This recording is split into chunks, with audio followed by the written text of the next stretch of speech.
Anto, dove andiamo? Su Colpultittu, Ridente località della zona di Bosa.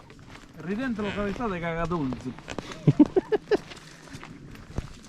Abbiamo zio Sandro in prima fila. Adesso ci vediamo tra un quarto d'ora quando siamo giù. Sto caso Eraude. Bene, bene. Sto caso Eraude. Dai, un po' di ginnastica. Stamattina siamo andati a sparo io e lui, Sandro, aspetta. E niente, faccio una mano. Ok, vai.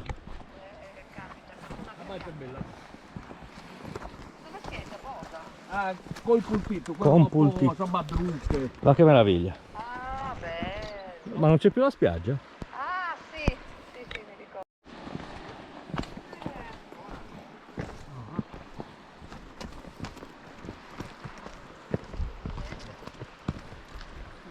Milly, ti piace questo posto? Bello, bello, beata a te. Hai visto, l'abbiamo fatta apposta. Piace?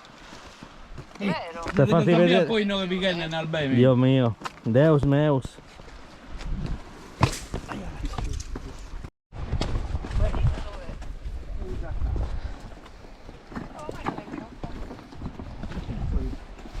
Oh, molto ci voleva. Molto ci voleva. Ma non c'è più spiaggia però, è tutto sassi, come mai? La spiaggia è sparita.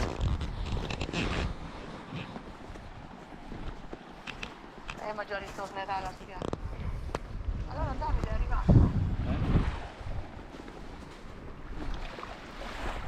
Oh, c'è gente qua.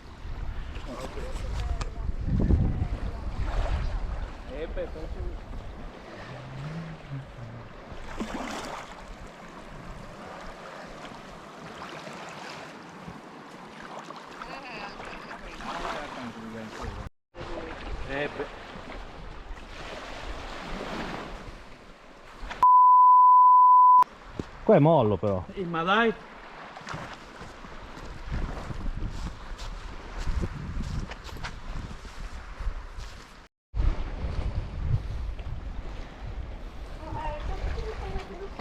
C'è tolto che è nato.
Bello, eh?